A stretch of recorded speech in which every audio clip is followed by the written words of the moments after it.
Isang maliit na tahanan na dito matatagpuan sa ilalim nitong tulay. Ito yung malapit sa Pasig River. Madalas hindi nyo napapansin yung puno na yan dyan, no?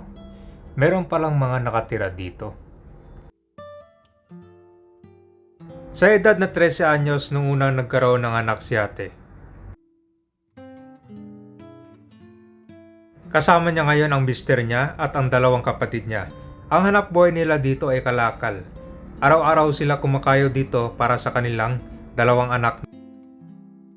Paminsan ay isa o dalawang beses lang sila nakakain sa isang araw. Dito na rin sila nagluluto. Dito na rin sila natutulog malapit sa kalsada. Ito yung gamit nila na kahoy, tapos pinapatungan nila ng karton. Malapit sila sa tulay dito na tinatawag na May Lopez Bridge. Alright guys, nandito tayo ngayon sa tulay. Itong Delpan Bridge. Habang ako'y lumalakbay dito kabayan, ito yung napansin natin dito. Yung mga nakatira dito sa gilid ng tulay bago papunta dun sa Radial Road 10. Mapapansin nyo, yung kulay blue na yan, yan po yung isang hagdan kung saan makatawid yung tao dito papunta dyan sa may main road papuntang Paseco naman yan. So ayan kabay, no, ito yung napansin natin nakaraan dun sa may tulay. Ito magkakapatid kayong dalawa. Tapos ito magkakapatid sila sir. Tatlo sila. Bali, dalawa lang anak mo ma'am o isa? Tatlo lahat? Nasaan yung isa? Okay. Hey ma'am, ano po yung hanap buhay nyo ngayon dito? Nangangalakal?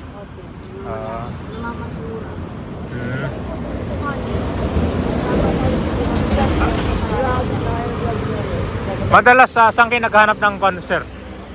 Hindi, saan kayo naghanap ng mga kalakal dito? Sa Divisoria.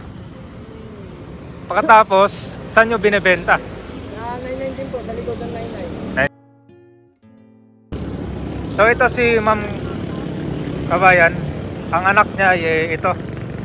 Dalawa. So yung isang anak mo ma'am na doon sa isang lalaki.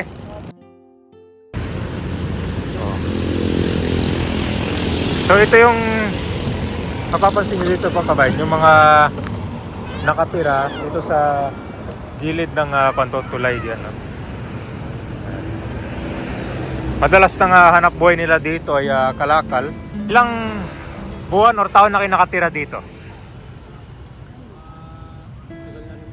Kasi 2018 po, nandito na kami sa taas ng tulay. Lumipat po kami rito mga 1920. Dito, 19, tumira kami rito.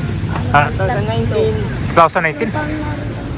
At 3 taon na kayo dito? Kasi yun, nagsama po kami ito. 3 taon na po kami. Okay. So, saan kayo nagkakilala ni ma'am dati? Dito lang din nagkalsada? Umaalis kayo dito alas 3 ng umaga? Hapon. Ang maiwan dito? Minsan kami, minsan si Papa. Palitan po kami. Palitan kayo? Ganon din yung hanap buhay ng kwan mo? Ng tatay mo? Bali, ang nakatira pala doon sir, ang tatay mo na? Hindi pa tayo yung pag... Yun na una. Malakas, nagamit po yung pinapasok kasi hindi ba ilagay rito kasi dito kami natulog, madilim. Pero bukod sa kalakal sir, ano pang ibang hanap buhay nyo, ma'am? Dati nag-ano po talaga ako, nagtitinda po talaga ako ng hira. Parang Napag-traffic po. parang vendor ganon. Nakuha kasi, kaya po kami nagtitinda ngayon, hinahal po kami, nabubulabog kami ng DPS, lahat ng gamit nakukuha. Diyan din po namin kinukuha. Merong araw na isang beses lang kinakain. Pero yung anak nyo, Hindi na namin pinababayaan ito mga to. so Namin sa mga sila yung una nakakain. may diskarte po ang pagkain. So yung mga anak nyo sir, Ay ko nga po sa sarili ko, kahit hindi na kami makain mag-isawa, sa ito ba? ayun po, so yung anak nyo makakain sila ng kan 3 times a day. Hindi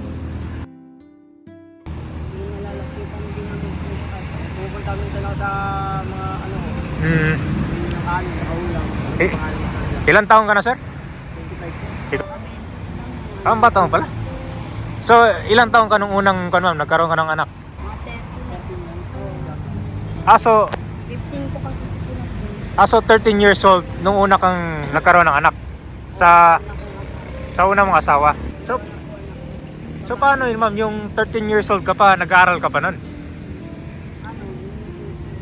Huminto ka? Iglesia ba tayo? Oo, 13 ako nag-iglesia siya. Iglesia?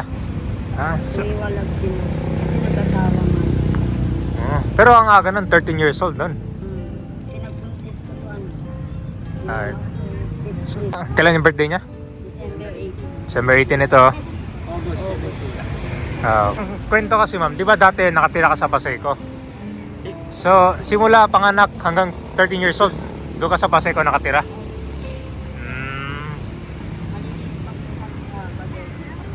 So ito ka Ben, itutur ko kayo dito kung saan nakapwesto yung mga kanila. Saan sila nagluluto. Kahoy. Kahoy yung kan. Okay. So madalas anong niluluto nyo dito, ma'am? Sinaing tsaka na... Minsan po yung ulam po namin lang yung Kapon. Ito yung kaldero nyo. Dito kuya, yung sa dito, di ba? Parang lata din. lata. Wala po kasi kaming gamit. Tapos yung kanyo, yung panghugas, saan kayo kumukuha ng tubig? Diyan po, kaya cherry man po, nag-ano po kami. Nagbabayad lang, nag-iigib. Tapos ma'am, dito yung kanya, yung mga walang kaldero na, ito lang. Ayaw po nalagyan po namin. Higit-higit lang po. Kuya, ito yung pang-igib nyo. Opo, mag-higit lang po kami dun. Tapos, Itong mga crates, kahoy ito eh. Ito yung nyo, Gatong po. panggatong. Opo, minsan po lalagyanan po namin ng mga ban. yung mga nakukuha namin sa divisoryang gulay, Di ba sa libre ito eh, no? ilalagay namin Oo. dyan. Pero sa umaga nyo kinukuha to. Gabi. Sa gabi nila kinukuha to kabayan sa Divisoria. Tapos dito sir, ano to? Gaan po. Gaan. Gaan po namin. Doon pala, walang natutulog doon. Meron. Meron din. Okay, so parang hiwalay kayo ng pwesto. Minsan na naglilipat-lipat yung iba sa amin sa Lapapa. Oo, Sa Lapapa talaga sa kariton na tubig sa labas. kariton. Kami magkakapatid dito. So kayong dalawa dito? Tapos mag-asawa doon? Okay. Lang yun, sa papa ko dito. So ganito lang ang pwesto nyo, kuya.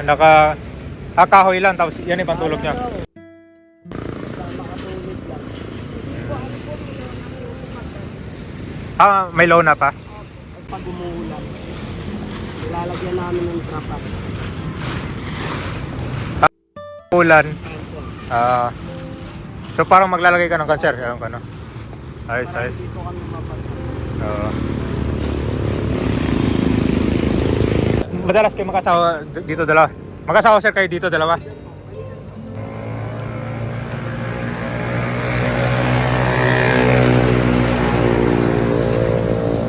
Maingay talaga dito, no? Pero mas respeto namin dito kahit na hindi po dito.